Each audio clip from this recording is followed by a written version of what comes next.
Phone. Oh man, what did it say?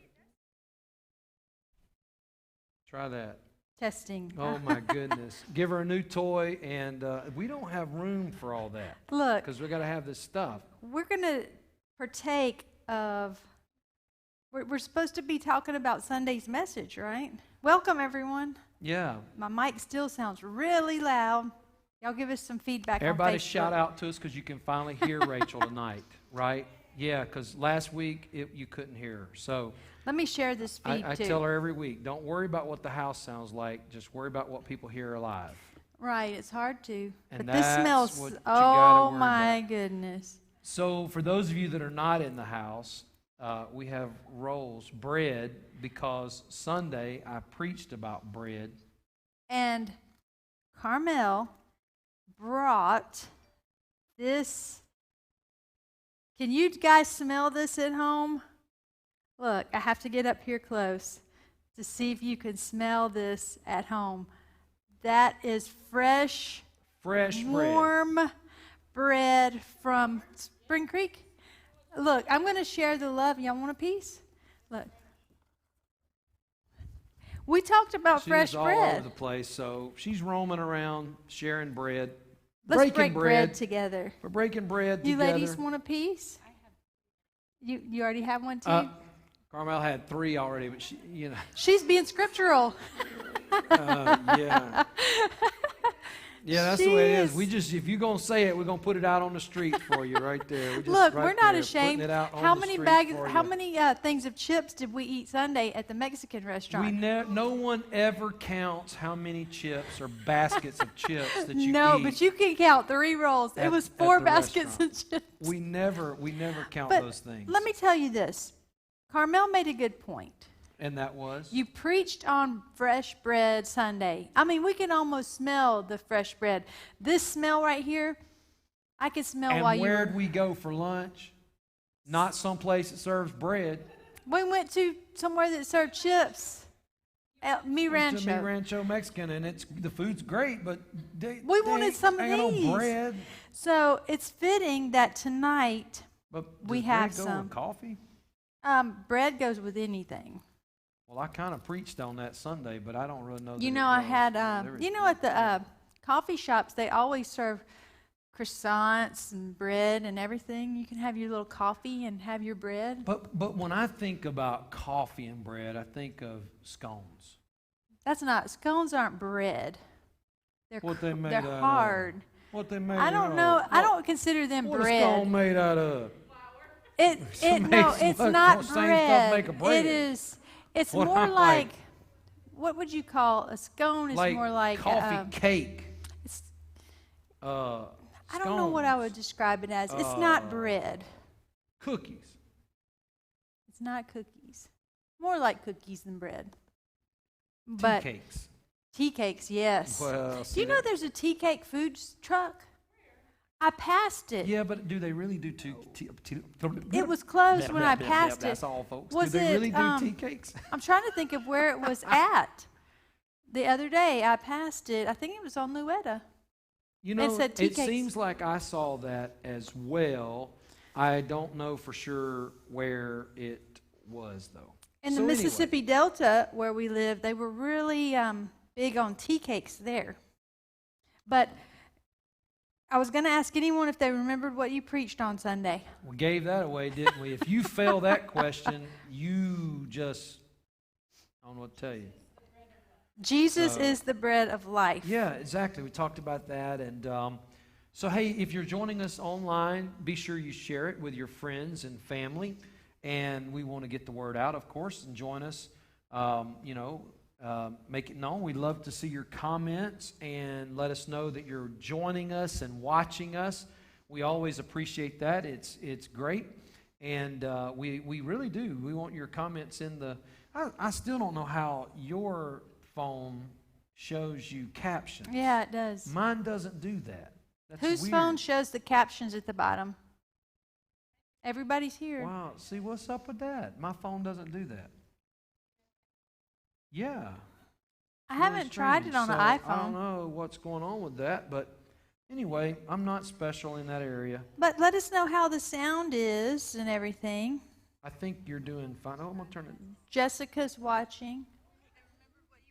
My mic may be louder than Finally, yours. we can hear Rachel when she talks. That might It's not be a great. good thing. It's great. We can finally now hear you, and I'm not up here just looking good. I'm and by myself. You know, we're both being heard.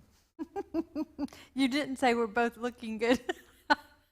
You said you're up here looking I just good. thought I'd see if you caught that. You're a little slow usually, but Right, you're worth waiting right. on. Right, okay, that's right. Oh, Right before we came out tonight, I'm a part of, this past week we just concluded the John Maxwell International Maxwell Certification. It was a virtual event because people are shutting things down or not yet opening things, and we had over 6,000 people a part of that. Well, wow. Paul Martinelli is a part of the John Maxwell team. He was the vice president. He is still a vice president, but shifted into a different area of that. And he also has a thing called Empowered Living that I'm a part of. And right before we came out, I was watching Empowered Living or Empowered Kids Story Time. Mm-hmm. They do a kids program on the Empowered Living, and they were doing story time. And LaShawn and I were learning about mixing colors. Was it fun? And fruit art. Yeah, it was great. Oh, Fruit cool. art. It was really cool. And the cool thing about fruit art is you get to eat it. That's it. When you're done with it and it's, oh, this is so nice, take a picture. And how many of you that are watching us online, because some of our family does this, and I do it occasionally, how many of you take a picture of your meal? Oh, all the time. All the time. Yeah, it's like you go out to dinner or you go somebody's like, oh, let me get a picture of this before I mess this up.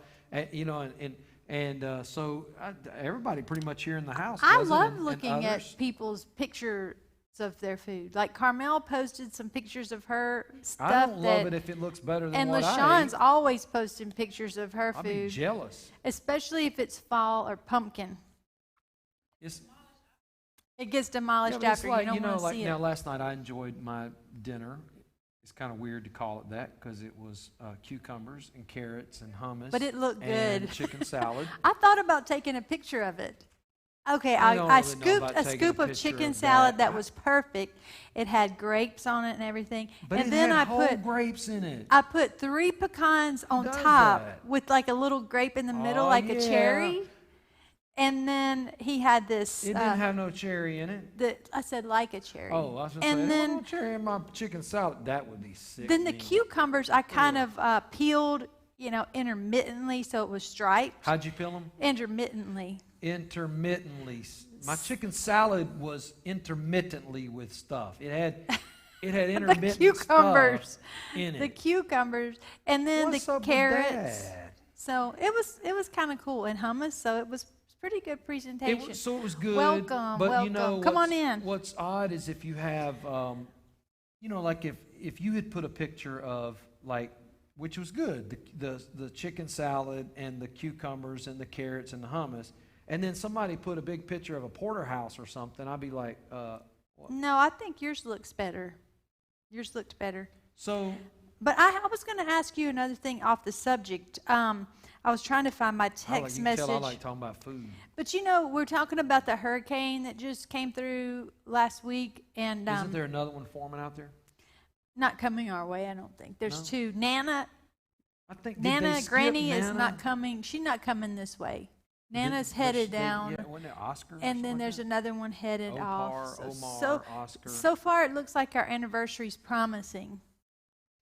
Now, this is our 32nd anniversary this coming up week. Yeah. And 32 years ago, the night before our wedding, a hurricane came through. Well, Yeah. it was scheduled to come through. And so But that's not why we got married. on Friday night, we had, he dropped me off at the house. We're getting married the next day. I can't see him until the wedding because you just don't do that. And Is that still a thing? so, Yeah, I in think this so. day and age in which we live. So he kissed me goodnight, not really knowing if we could get married the next day. Because who comes to a wedding when you're having a hurricane going on? So Hurricane Florence was in the Gulf. Southerners And do that. he dropped me off, and we prayed. We didn't know what was going to happen the next day. I got up that next day, September 10th of 88, and it was bright and sunny. My eyes popped open, and I remember how sunny it was. I was like, we're getting married today. And I turned the news on, and I promise you, the weatherman said, we can't explain what happened. He said that Florence, everybody was like boarding up, closing up. Florence was coming, and he said it just backed up into the Gulf. It's not even going to hit land. And I don't even know what happened to it, but it didn't hit. Look, you know the difference between, what happens, the difference in what Midwesterners and Northerners do versus Southerners do when the Weather Channel announces a tornado? What do they do? Well, Midwesterners and Northerners go to the basement. Southerners go out on the front porch. We're going to go see that funnel cloud. I'm going to see that thing. I'm going to watch it touch down. Then we'll find a way to hide somewhere along the way. But Southerners go like, we're going to get out in the middle If of you that. go to your basement in Houston, you'll about get it. flooded if you had one. Think about it. People say, are y'all leaving during the hurricane? No. Rode out the last one. We riding this one out too. Well, it all would depend, but George and Brenda, many of you probably know they go to church here, but they sent us pictures back from Louisiana where some of their family lives. Yeah. And the house got a tree or a couple of trees through it where his family was staying or his friends. And so please pray for them. And I know people gave an offering Sunday. I didn't actually get my offering in. I was just didn't have it with me. But, and if you didn't give to that, you can still give, and we will, get the money to either Convoy of Hope, or I almost said Conway Twitty. I don't know what that had to do with anything at all. We ain't giving no money to Conway Twitty. Convoy ain't nothing but a convoy. Woo, wow, woo. That was a moment. Remember there. that song? We apologize, Convoy of Hope. How did that song Convoy go? Convoy. That was, anyway. Y'all remember that one? That was Red Savine. That wasn't even Conway Twitty. That was the name of the artist, Red Savine, that sang that Convoy, I think. Mike McElroy, he said no food pics. I'm behind the eight ball here. Other than we showed at the beginning, we showed the hot Spring Creek rolls. He doesn't like the food pics. It's each his own. Yeah. Some people are like, who cares? Why are you showing your pictures on Facebook? But we tied that in because I preached on Jesus bread. Is the bread of life Sunday. Exactly. So we are being spiritual, a little more or less than normal. It depends. We were so starved after your message on Sunday because you preached about the food the whole time. I could smell the fresh bread. But back on hurricanes again. We're jumping back and forth. Oh, I thought we were going back to the message. I was just going to say one praise report. Our friends in Louisiana that have 3 small boys have been without power since last week. Their power came back on today. Awesome. Yeah. That's a praise report. And they were so hot, and all this heat. So good for them. Yeah, no doubt. That's a good thing. But continue to pray for the families in Louisiana and other areas that are still battling and suffering from that. So that's something to, definitely be mindful of. It's easy to forget, because we're here. And it's like even when we were here helping folks through Harvey, I mean, eventually life gets basically back into a normal flow and you kind of go on. And then you forget about some of the things that you came through and things like that. And I know that there are people still dealing with Harvey for sure, because there were houses completely flooded and destroyed and had to be gutted and a lot that went on. And it's just crazy the way this stuff happens, weather and the stuff going on in our nation, But it could have been a lot worse. Like, I'm really glad the hurricane, it could have been a whole lot worse than it was. So we're very thankful for that. And, with Hurricane Harvey, one of my friends got flooded out with the tax day flood. Then they got flooded out even worse with Harvey. Did they still have to file taxes? I don't know. Well, did it happen on April 15th? It must have. It was the tax day flood, Well, wasn't like, it? really? We weren't here for that.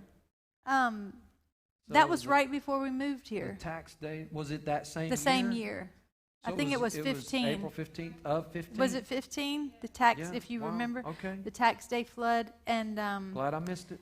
you know, and then she moved out and now has a different place because 2 hits. But you know, at Hurricane Harvey, we were bragging on everybody Sunday about how people helped. You know, and It was amazing. I felt like see such that. a slacker because I haven't done anything for Louisiana yet, and I had the offer. Well, you know, and, we and had again, the one of the opportunity. ways that you can do if you're not physically able to do, and if I know things are tight financially and all, but if you're able, you can either go to real easy, fusionathome.org. That's a good way to get to our website and click on the giving tab, or you can go to convoyofhope.org and give direct to Convoy of Hope. Convoy of Hope is on the ground. They are there in Lake Charles and that whole area. They've been working there from the very beginning.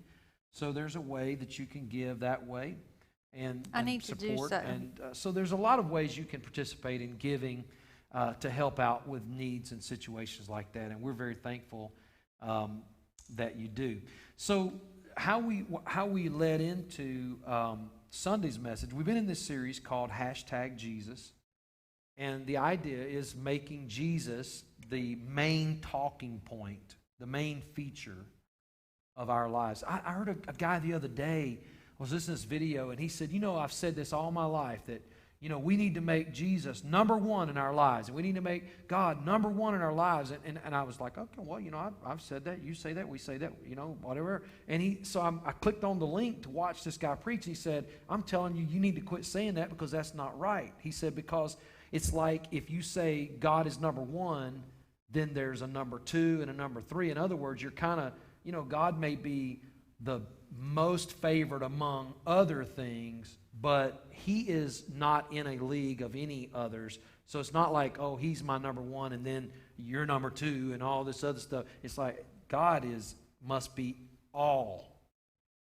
And I understood where he was going with it, you know, and I didn't listen to all of it and kind of walk it out, but I had not heard that. I had not thought of that. I mean, when I've said before that Jesus is not to be one among many in our lives.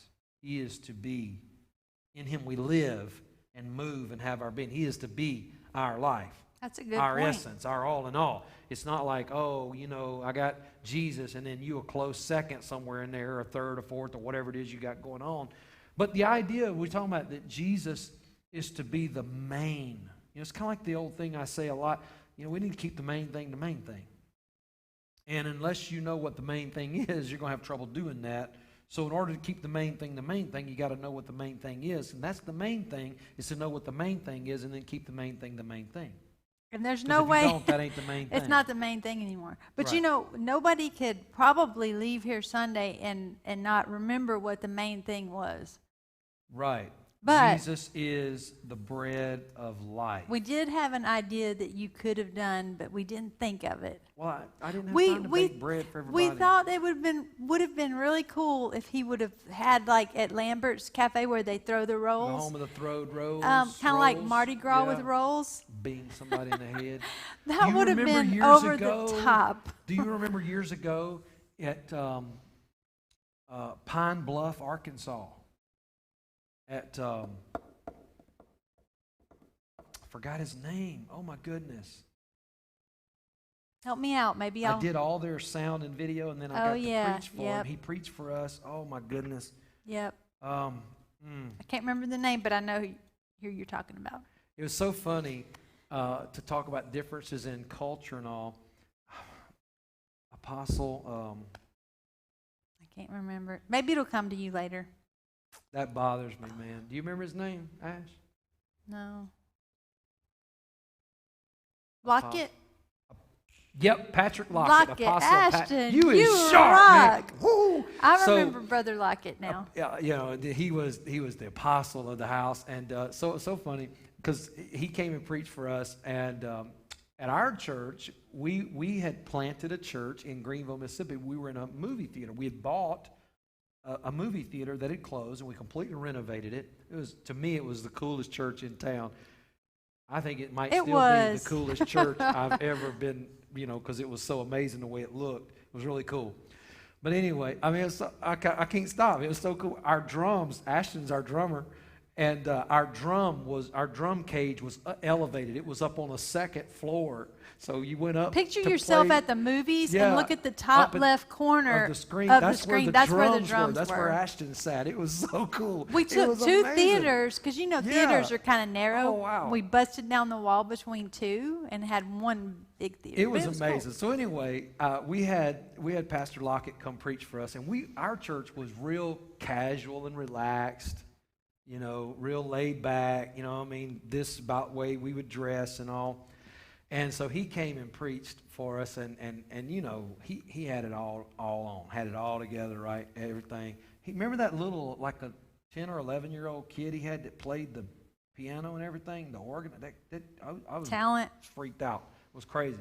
But anyway, so in return to favor, we did his whole new church, everything. So he invited me to come preach. Well, I had to go dig out in my closet and find my suit and my tie and my dress-up clothes. The dust off. When you're in somebody else's house, you got to honor the house. And so, I actually own one of those. Look, I'm going to say it. I own one of them suits. It's kind of like a pimp suit.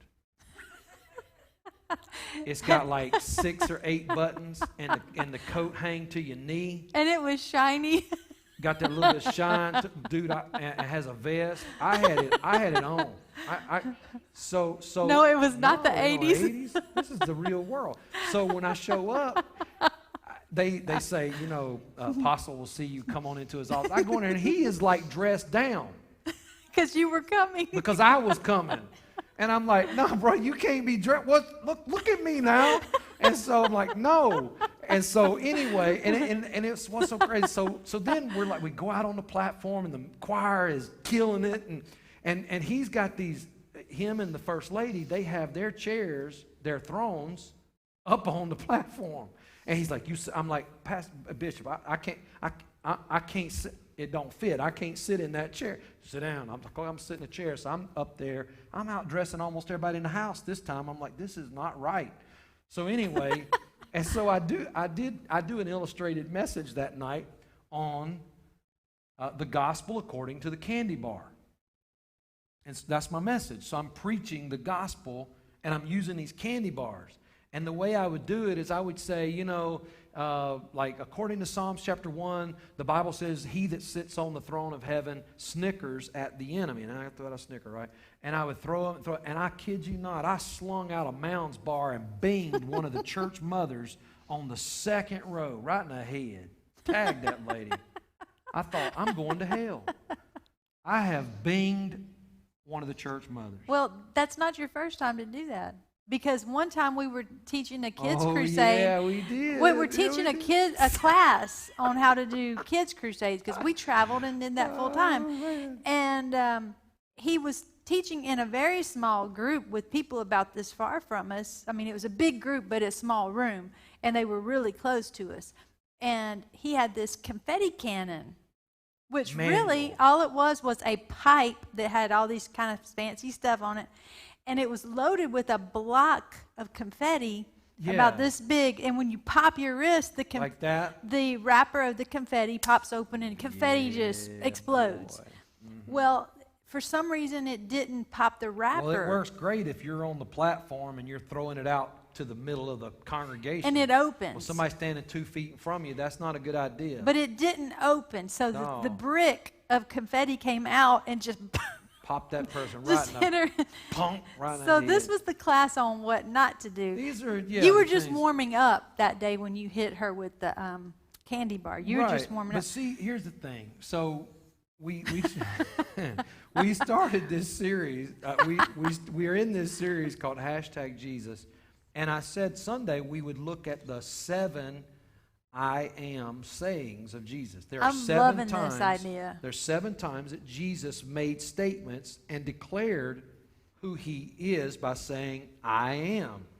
And the very first The very first I am saying of Jesus is found in John chapter 6 when Jesus said, I am the bread of life. And so kind of sets a course for where we're going over these next 7 weeks, because we're going to be talking about the I ams, hashtag Jesus. Jesus is whatever that statement is. And he said, I am the bread of life. So Jesus is the bread of life. And, we made the point to say, the Pharisees and all were like, hey, Moses said that he gave us bread from heaven, just talking about manna. And Jesus said, well, the Father actually caused that to happen, and it wasn't that he made the distinction between the bread from heaven and the bread of heaven. Manna was the bread from heaven. Right, but Jesus is the bread of heaven. So what I like is, when you took that, you shared that scripture with us, this is all Jesus talking, in his real time, but he's talking back about Moses. You took us back as well to the original and kind of went through what happened when the manna came and how they treated it, when really Jesus was basically at that point saying he was the one that was a shadow of, a type of. Yeah, that it was a prophetic forecast of the coming of Jesus, the bread of life. And when you think about it, and I think it's so fitting that Jesus started the I ams with bread, because I made the point, bread is like a universal symbol of hospitality. I mean, it's that acceptance, it's that welcoming, it's that when you break bread with somebody, when you share your bread with somebody, that's you're inviting them into your life, into your world. Years ago, we haven't done this here, but years ago, and I got this example from a wonderful evangelist years ago when I was just a little guy growing up and became, grew up to a teenager going to youth camp and all. We had an evangelist that did youth camp one time. His name, I don't know if he's still alive or not, but Jack Strom, S-T-R-O-M, Jack Strom, and he did this thing where he had a big loaf, or the cakes, so to speak, of unleavened bread. And the idea was that you would take a large portion of the bread. Like, well, I'm not going to eat. No, you didn't eat it. But you went around and shared your bread with others. And so it was giving of yourself, giving of each other, the giving and receiving as the body of Christ, as the church. And so I think that's so important. And so I think it's very significant that Jesus started off his I ams by saying, I am the bread of life. But then you left us hanging because you didn't, I was waiting on you to tell us what all 7 were and then say, today we're going to keep it. Every week, going to reveal it. Every week we're going to have to pull back the curtain and see where we're going. Oh, look, I'm reading Facebook. Jessica says you have to wear that suit this Sunday. If I showed up this Sunday in that suit, y'all not even going to know what to do with y'all self. And if I'm not mistaken, you had these wingtip shoes that were black and white. Wingtips? All right. They had the little fringe and the little thing, the tassel that flaps around on them. Y'all know the kind that were a little bit pointed and real patent. Do you remember? And the little dotted holes all in them. Do you remember? It was so funny. I have never been able to get this for anybody to help me out. I can't get people to help me preach. I'm helping you right now. Well, you help me talk, whatever. You act something. But do you remember when Pastor Lockett preached at our church and he was letting it rip? And he had this guy that come up while he was preaching and pat his. I'll demonstrate. I can't get nobody to help me when I'm preaching. He would preach, and the guy would come up. He was wipe. I'm like, man. And then he was over on this side. How come I ain't got no people that love their pastor like that? It's like, what? No, you can wipe your own sweat, man. Get out of here. I'm going to do that this Sunday. I'm going to tell you right now. He has that if suit I on. wear the suit, and then that's here what I I'm am. talking about. Here I am. And another thing I've never had anybody do while I've been preaching. Play the organ. I've had that happen. I've had people play the organ for me.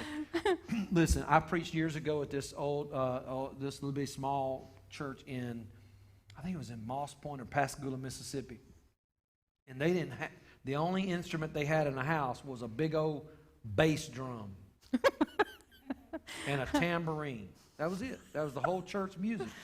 So I don't remember what songs we sang, but it was tambourine and boom, boom, boom. And that we had church. That's all I can tell. We had church. But, you know, I have had people play the organ for me, and that's really cool. I love organs. I think they're amazing. But the thing is that I forgot what I was going to say about that. You said nobody ever done this, and I said I might have not read your mind because I said play the organ. No, that was not it. And I drove it right out of your head. It probably needed to go right out of my head. I had no doubt. But that was a cool. Usually I do read your mind. I know what you're going to preach next, and I can write the note before you say it. Well, anyway. So we'll look at the next week. This coming Sunday, we'll talk about the second I am of Jesus. I have no idea what it is. But you know, when you talk, another thing that's food for thought. You didn't preach on this, but where's that bass drum now?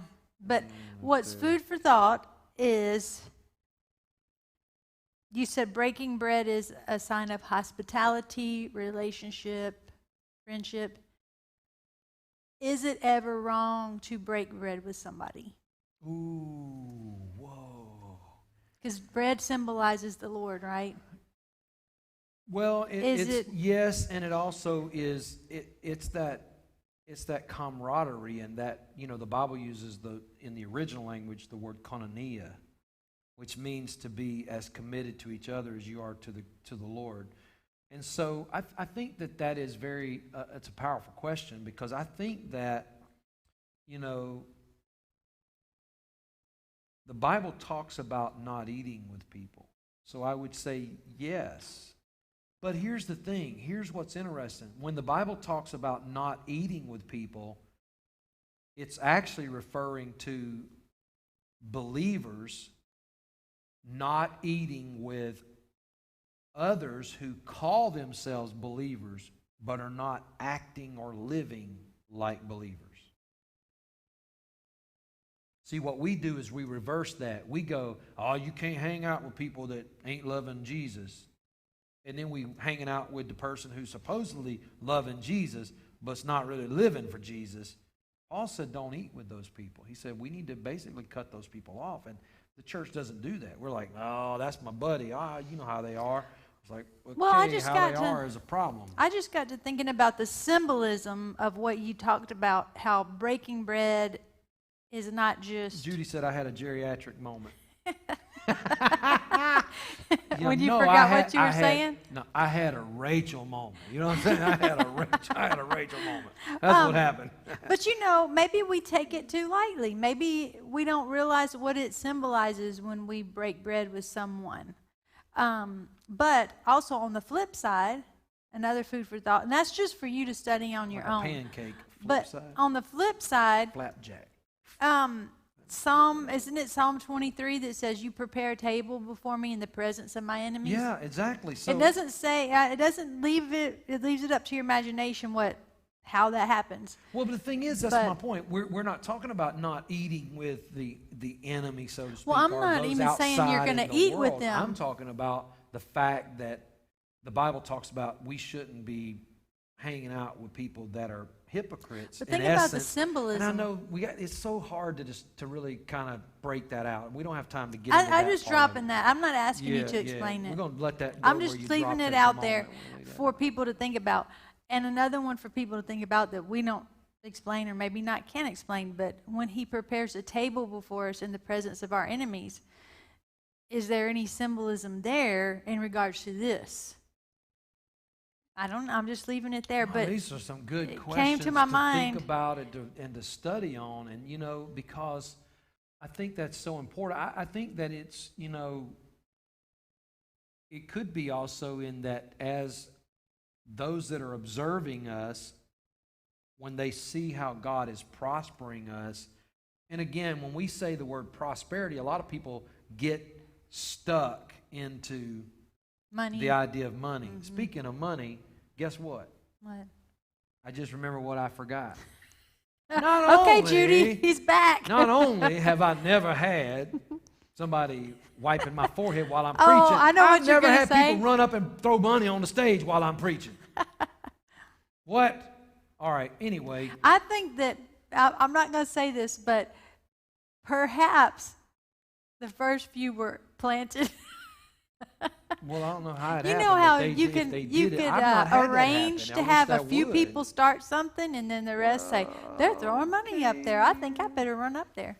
Oh, Anyway, no. I don't know. Look, if you feel led to be here Sunday and you want to start the movement, look, it's all right. Especially if I'm wearing my suit. Can I tell you something If that I'm wearing my suit, you need to run those money. you up know there. what? Y'all Something just I've throw it up heard. there. This is something I've heard. Give it online, digitally, whatever you got to do. Talking about that, I saw someone who testified that this is what happens at a church that is very successful, mega church.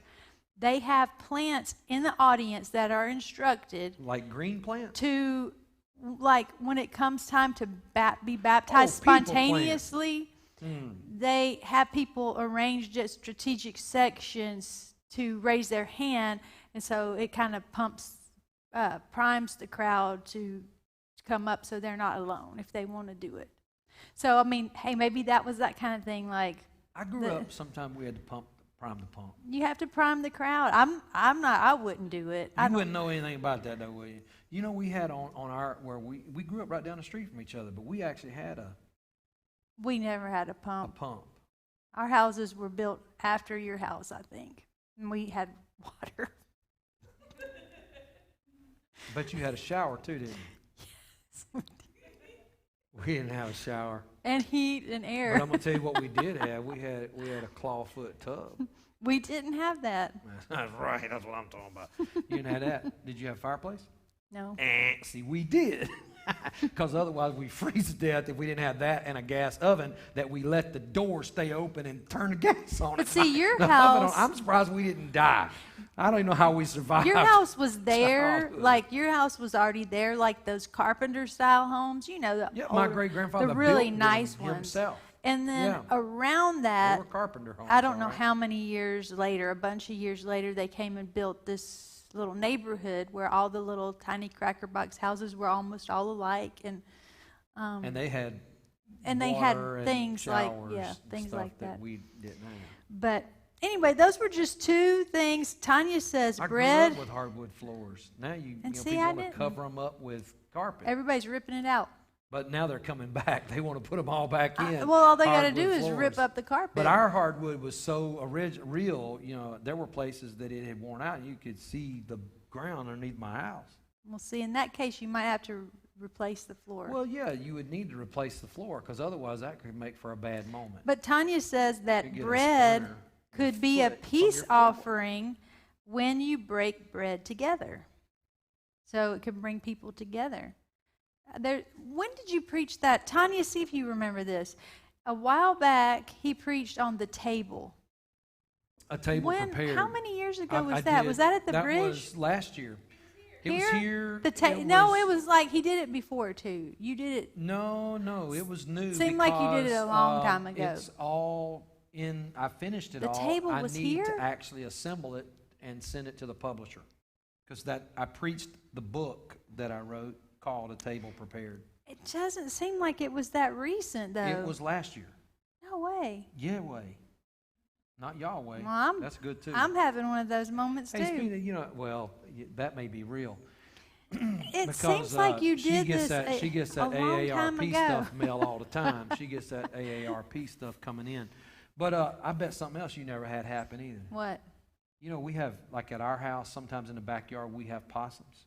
Yeah, I like watching them. They're cute. I had a possum in my house growing up. He came in one day. We That accidentally wouldn't be left, cute. We accidentally left the back door open. I thought it was the biggest rat I'd ever seen in my life. I didn't know the difference. All I know is I'm sitting on the couch with Pop, my great-grandfather, and all of a sudden I look over there, I'm like, oh, snap, that is like a big rat. But you know, It was a possum. how in the He'd come world? inside to visit. How in the world could I live 5 Nothing houses to see down here, from folks. you? Move on. It's all I good. never saw a possum in that neighborhood once in my whole life. We had fields, though. We had crops, and we grew corn and peanuts and green That beans. possum and- never came 5 houses Well, down. Why would he go way down there? He'd get run over trying to cross the street. It crossing the street on 8th Road was dangerous. Sometimes because we made it that way. Well, anyway, let's get back to the subject. So, Goodness gracious. You remember, we're talking about bread and everything, and Jesus being the bread of life. And I said this, I said that bread transcends culture, religion, and almost every other potential barrier. Wait, and there's Because, another you know- thing I don't think you told. Okay. You said See, there you're are telling me all this stuff I didn't three. tell. There I are have to preach 3 again on main Sunday. types of bread. I did say. Did you describe what they I were? said they are, the 3 main types were basically baked bread, fried bread, and flat bread. You did say that. And I just couldn't figure out how every type of bread fits in that. I mean, I have to just, I guess baked bread is all, That's any bread that rises. Because like a flat bread technically doesn't rise. It's almost like a pita. Or, you know, Yeah. it's Like flat bread. naan. It's Like a flat naan. bread. Okay, I so love naan. I love some naan too. And what's that stuff called? That you dip in? Tortilla chips. No, it's not called a tortilla chip. Man, Is we that talking about considered Greek bread? food. A flat bread? No, what's it called? The stuff you dip it in. Uh, Not hummus. We don't know about all that. oh, I know I what you're love talking hummus, about. But you know that Yes. you get it at the Mediterranean restaurants. It's what they serve. It has the eggplant and all in it. has like the basil and garlic and It's it's got the dip. eggplant in it. It's not tzatziki. No, it's that's on pitas, on heroes. huh? Yes, baba ganoush. Baba ganoush. Ganoush. What did he say? That's part of it. Baba- Bob, yes, we ordered that at this Baba ganoush. Mediterranean Yeah, that's restaurant down right. the road, Yeah, and it that's is it. It does it. absolutely Yeah. delicious. So hey, and you can get that at Damasi's buffet, Mediterranean buffet around here. But you know, when you talk about bread Sunday, we had all this run through our mind, and, and the then didn't go eat any the bread. favorite one was Roadhouse. Well, if you can't, we don't have an O'Charlie's. That would be my favorite. We're seriously talking some bread there. No, but growing up, there were places that we went that had like big old hot, fresh yeast rolls and all. Some of those like mama type places. Well, you know what? Honestly, I can make good yeast rolls. I don't generally make them because I don't eat them. But guess what? My mom taught me how. And my mom is a very good cook. My mom used to work for Piccadilly, or I think it was Piccadilly, in one of the restaurants like that. Morrison's. And she made their yeast rolls when I was young. And she put, I don't know if y'all know this kind, like you take the muffin tin, and she puts 3 little balls of dough in each muffin tin. You remember that and song they they pull used to apart, sing about put that Morrison's melted butter Cafe? on the top. Morrison's back cafeteria. Mm-mm. Someone's in the kitchen at Morrison's. Someone's in the kitchen. I know. I don't remember that. What did you do during your childhood? But anyway, does anybody remember? Does anybody remember what the name Bethlehem means? Yes. Where Jesus was born. I never knew that until Sunday. House of bread. House of bread. I never, did y'all know that until Sunday? It's really cool. I mean, Yeah, why house don't of we talk bread. about this at Christmas? Oh, little town of House of Bread. That's why we don't talk about that at Christmas. Now, this is something I didn't tell you on Sunday. It not only means house of bread, but it also means house of battle. Double meaning? Because you ever fought over the last piece of bread up in your hot roll, piece of cornbread?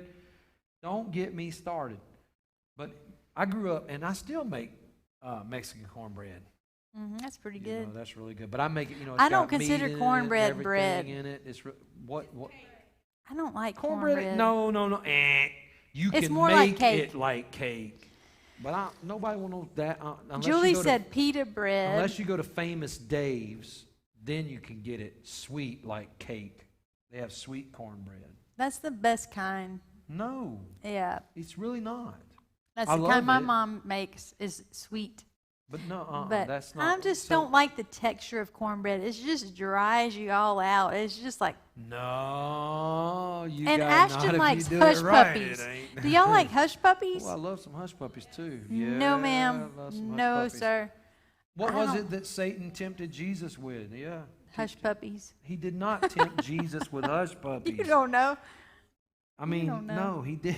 He did not. If you make these, look, they're little stones. He didn't If you know. make these stones hush He puppies, said if you command these stones, they would become bread. He Well, didn't say make no hush puppies. if you said hush That ain't puppies like- are cornbread, Satan I didn't mean, say are that. bread. Why are people always giving Satan credit for something he did not do or say?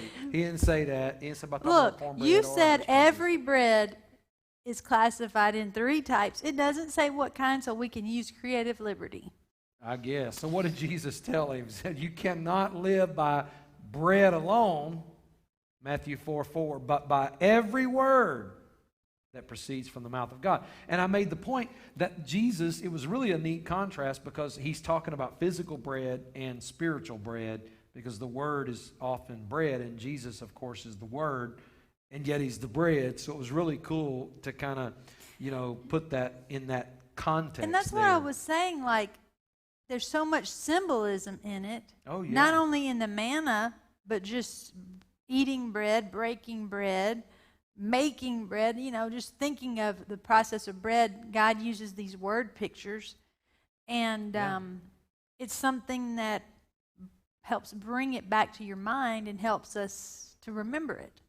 Exactly. It's something, speaking of remembering, I don't know, do you remember, we were talking about when Jesus introduced himself as the bread of life and declared that he was the bread of life. This happened in John chapter 6. And I made a point to say that he began this real idea with feeding the multitudes in chapter 6, verse 1 of John 6. And when did that happen? There was a specific time that this miracle and this conversation happened. One of the times, because it happened more than once. But one time he fed 5,000 and one time 4,000, not counting the women and children. One time was right before they got on the boat. And then they started being fearful right away. And Jesus met them and said, don't you remember what I just did? Yeah, and y'all are but gonna the be one afraid? from John 6 happened during Passover. Oh, yeah. Yeah. Which is significant because Jesus that's the whole symbolism of the Passover. He's the Passover His lamb. body was given. His body, the bread being broken, given for us. And so there was just, in John chapter 6, there's just ton of powerful symbolism That was going another on bomb you dropped. in that whole chapter. I mean, you need to go back and read John chapter 6 because it's really powerful to look at what happens. And that's how, they got into this this big thing about the Passover because it was Passover. They were like, well, they talked about manna and they talked about what all that was about and everything. And so Jesus is saying, listen, y'all need to get a real glimpse of what I'm really talking about. And isn't that the way it is so often with us? God is trying to take us into something and we're like, yeah, I don't really know what you're trying to get. One thing, okay, you dropped the bomb about it being the Passover, which I never thought of before. But then when they were talking about all of this, the same people who ate the bread came back to him. And when he was telling them, Jesus was telling them about the true bread from heaven, they said, show us a sign. Yeah, they were so, it was, man, I don't know how Jesus put up with them really, because it's like, these were the people that ate the bread. And out of the 5 barley loaves and the 2 fish, these are the people that ate all that. They watched him take this little boy's lunch and feed like 15,000 people, including them. And then they're like, we're just not sure we're convinced yet. What sign are you going to do? They were probably hungry again. It's like face wanted palm more or something. food. Or like smack them in the back of the head and go, what is wrong with you? Why y'all still don't believe me when I'm trying to tell y'all this? And Jesus came out at one point and told them, you only believe because you ate the bread and were filled. You don't have any interest in anything beyond what you can get out of it. Basically, he told them. It is exactly. And so it's all about, getting your priorities right. Because I made the point, and I kind of, modernized it to say that Jesus basically said to them, you seek me because you got your belly full. You're not really seeking me to have a relationship with me or to really have an encounter with me. You're just looking at what you're going to get out of this, what you're going to get from me. And unfortunately, I mean, if we're honest, I think we all fall into that sometimes. It's like, you don't have to raise your hand, but, anybody ever tried to bargain with God? It's like, Lord, if you'll do this, I'll do this and this and this, and it's all conditional upon, it's kind of like the old saying, if you love me, you will. That's not true love. Love is not something we barter with or negotiate. We don't go to God that way going, well, if you do this, I'm going to do this. And we sometimes do that kind of stuff to God. We come to Him and it's like we're trying to, and that's kind of like this. And I made the point, they weren't looking to Jesus as their Messiah. They were looking to Jesus as their meal train. They wanted, do another sign. Hey, impress us. Show us something new. Do something special. And like he had already done that. And then he was like, basically, and you remember, this is so important. You're talking about the boat ride. You remember what Jesus said when he got in the boat, the storm came, and they're freaking out. So Jesus comes to them, and he rebukes them. He says, you guys, now he's talking to his disciples. He's like, y'all just don't get it. You're really just not getting it. And the Bible says something amazing. Instead of saying because they were afraid or because they weren't paying attention or because they, whatever, the writer says because they did not understand the lesson of the bread. Their whole problem was they didn't get it. They didn't get what? They didn't get the lesson of the loaves. They didn't get the lesson of the bread. They were right there. This first point introduction of Jesus as the bread of life is absolutely paramount. It is foundational to everything that we will ever understand about Jesus. So much so that when they got in the boat and freaked out and were sinking and he rebuked them, he told them, he said, the whole reason this happened to you is because you did not understand the lesson of the bread. So I'm telling you, you need to go back and study John chapter 6. You need to go to YouTube channel, Fusion Church Spring channel. I need to go look that up right now. And study, listen to this message again and again, and then study it, because Jesus basically said the reason y'all are in this storm is because you did not understand the lesson of the bread. Let me go find that real quick. So do you have that scripture up? I don't, but check it. I'm going to look it up. That one's you know that's Matthew, what I I do think. every time you preach something. I think that particular. What would we do without this Google here to help us? Hey. My phone is being slow. But when he's preaching, I'm not just texting. No, Rachel's actually taking. But I didn't take notes Sunday. I thought I left my happened? phone up there. No. And so I didn't take notes. Then I lifted up my coat, and my phone was right there the whole time with me. Which part is it? Okay, here's the miracle of the loaves. And then here's Jesus explaining, Moses gave you bread from heaven, but my Father gives you true bread. Because, okay, let's figure it out. In John 6 is where this whole happened, but in another account, it's where it was after he had fed the multitude. They got in the boat to go to the other side. It's him and his disciples. He goes to the mountain to pray. They're freaking out. The storm happens. They freak out. He goes walking on the water. And then when he gets in there, he tells them, he rebukes them, and he says, all of this because you didn't understand the lesson of the loaves. I'll just do this. I'm Googling another thing to pull it up, because it's not in John 6. No, it's Didn't actually, it's either, understand I think it's the in Mark, actually. Miracle of the loaves. And it should pull up, unless Just somebody got an knows where it's advertisement at. for an Echelon Fit. What is that? It's like a Peloton bike. I bet it costs Trying a to tell me lot. something. At least it's something good. I don't want the ads that I get. They're all for senior saints. I told you. Got that going on right there. All right. I've mentioned before the personal undergarments they keep sending me ads for really bladder didn't need to know control. about all that. I did not need to know. I about mean, all you that. know, they say Google hears you and Forgot all of my these things hear cheater you. I glasses haven't been tonight. talking about that. Just send it to me. It's Mark 6. Yeah, Mark. I knew Let's it was, go I there. said it was Mark. So, Mark Yeah, 6. check that out. Go there. You can take us there. I will take us there. And that was another example. Really cool. While you're looking that up. So, Okay. Yeah. Let's keep going down. See, he marveled because of their unbelief. That's went where he around could do about no mighty work in Yep. that town. 51, Cast out many 52. devils. A lot happens in this You chapter. sure do. Um, Going down 51, and 52. let's see. Hold on. Let's see.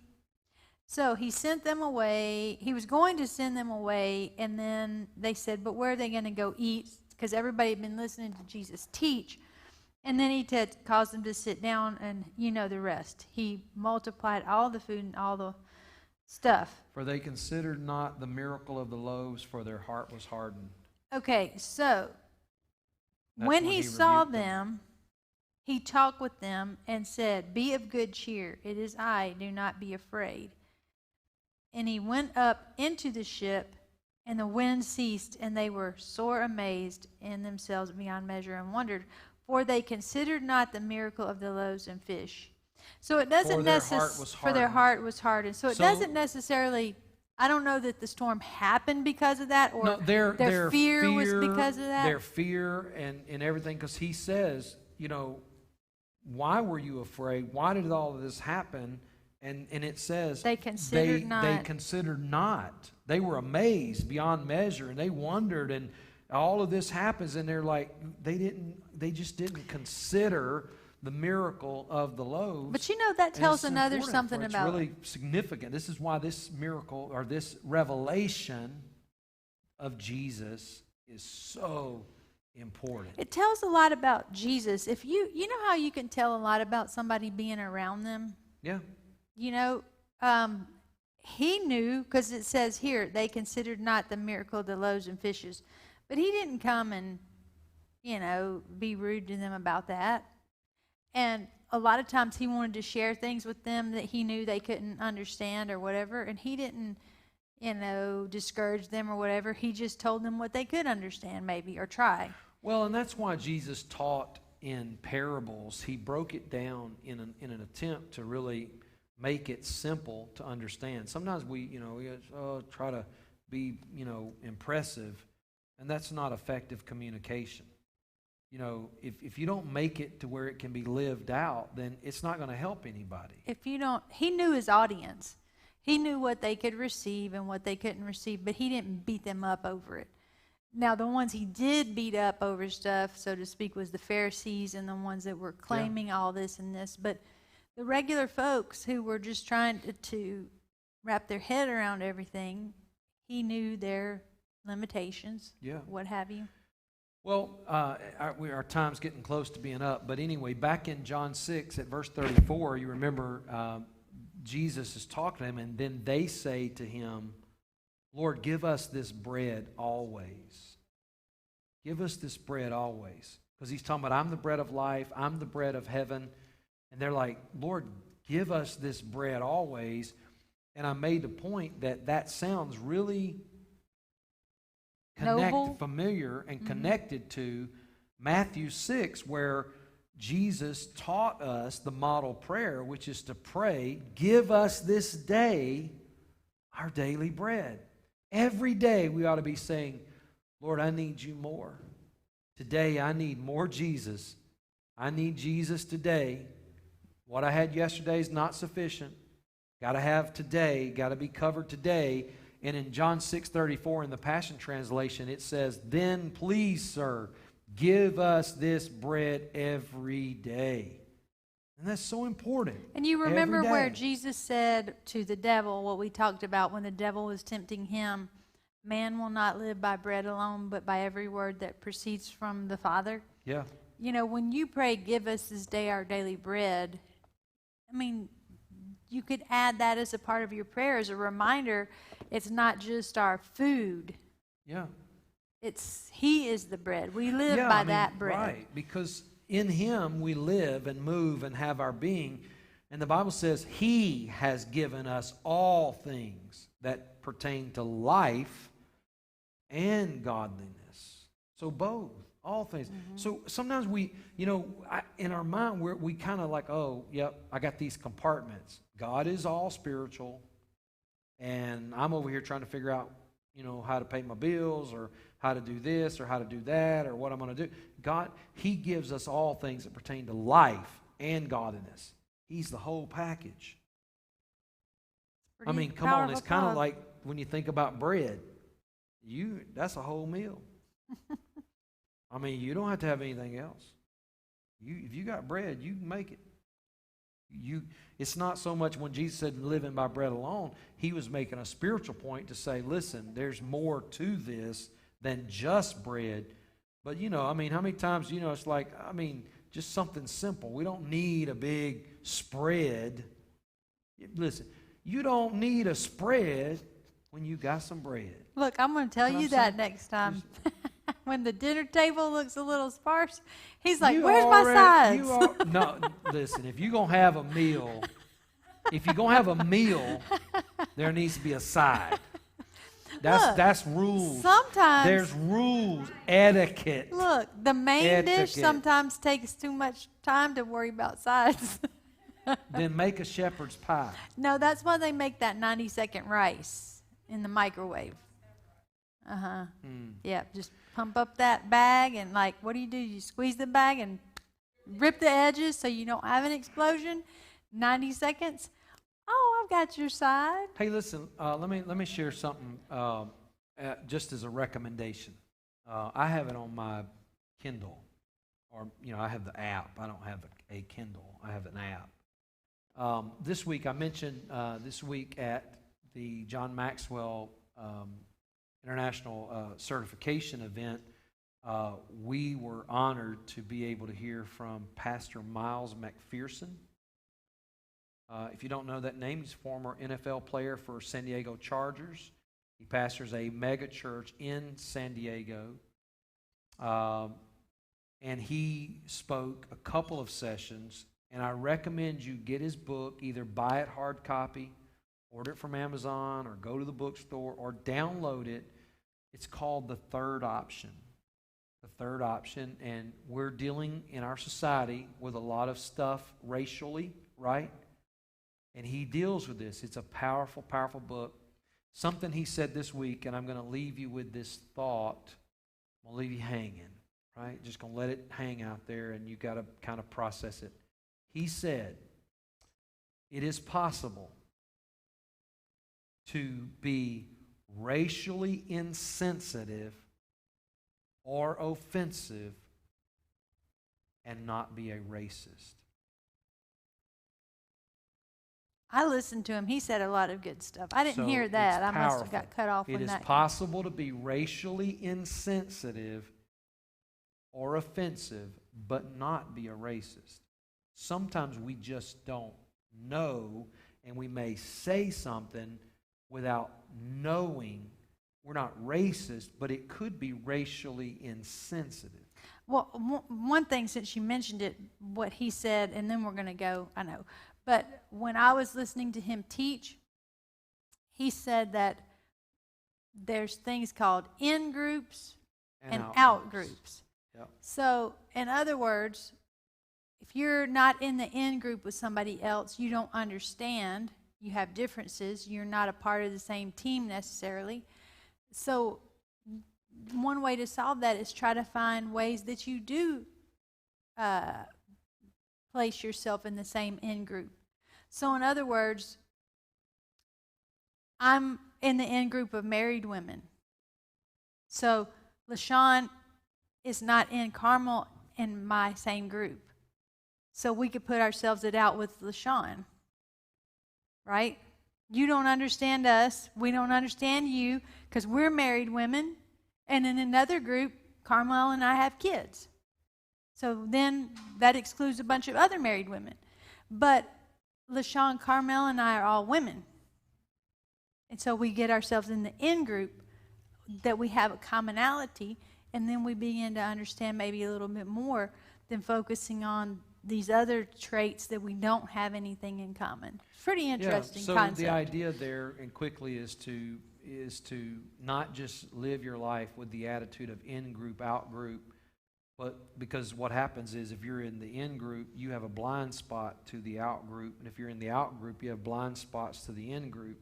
So the idea is somehow we have to figure out how to get us in a group, so we come together and know we're on the same team. and be willing to have some conversations. It was and all. interesting. It was great. All that's It's in the great. book. So I recommend the book. Get the book. It's called The Third Option by Miles McPherson. You can get it practically everywhere. Definitely get it on Amazon. Definitely get it on Kindle, that kind of thing. So Is his message available? he's got many messages of YouTube. that on YouTube. So be sure you get it. Let me bless you as we close tonight. Father, I just declare that you'll bless your people and keep them. Make your face to shine upon them. Be gracious to them. Lord, turn your face towards them and give them peace. In Jesus' name, amen. Amen. God bless you. We love you. See you Sunday morning, 10 a.m., live or in-house. Man, we had a great crowd.